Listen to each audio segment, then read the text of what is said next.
with Angela Yee. My guy Fred is with me from Media Takeout. Make sure y'all check that out today. There's some stories on there. Sometimes I'm like, I don't know if I'm going to report that. Yeah, I mean, if we like somebody. We push the envelope a little bit, but we work hard to bring the tea.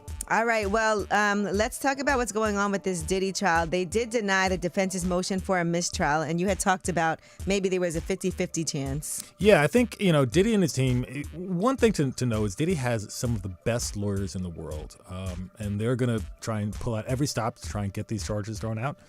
They came at the case again today. Mm-hmm. They were hoping to, there was a lot of, there's some discrepancies in what Kid Cudi was saying and some of the DNA and physical evidence that was out there. And so Diddy and his team were hoping to get a mistrial.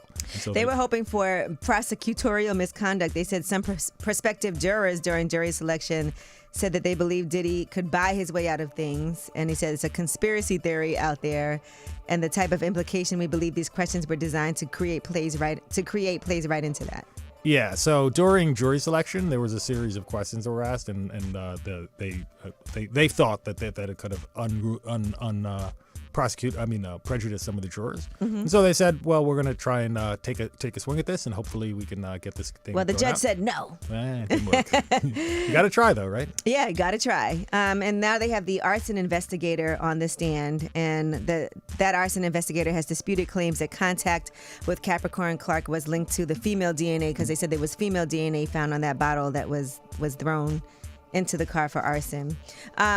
So 2 more people are going to be called as witnesses today for prosecutors. That's going to be Cassie's friend, a woman called Mia. Yeah, so we don't know a ton about it, right? Like, I think until we see them on the stand, you don't exactly know what they're going to say. Mm-hmm. But we do know that the prosecutors are calling her a quote-unquote victim. An alleged victim, alleged victim. So you could expect, some explosive testimony over here, some testimony about how she was victimized, who exactly in either Diddy or Diddy's quote-unquote criminal organization victimized her. And we probably expect some really harrowing testimony today. I'm tuned in. All right, Jennifer Williams on Basketball Wives. I watched that show faithfully. Of course. And a lot of this stuff has happened previously, so we're catching up to what's going on. But she talked about not being legally married. I actually went to her wedding in Paris. Okay. Yes, and she has since gone to Vegas and gotten legally married. But here's what happened. We took vows in front of God that our pastors co-signed that. The reason why we couldn't do the legal situation, that is how it works when you get married out the country. We were supposed to go to Vegas before we even went to Paris because of the that happened prior. That didn't happen. But we're still going to do that. We're making it official.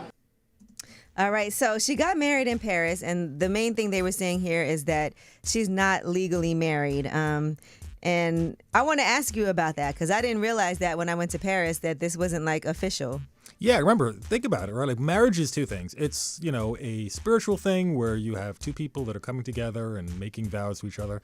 And then there's a legal thing, mm-hmm. right? Where you have to actually file legal documents in the courthouse somewhere or in the state somewhere. And so until you file those legal documents, the marriage isn't a legal marriage. Okay. And so obviously they got married in Paris.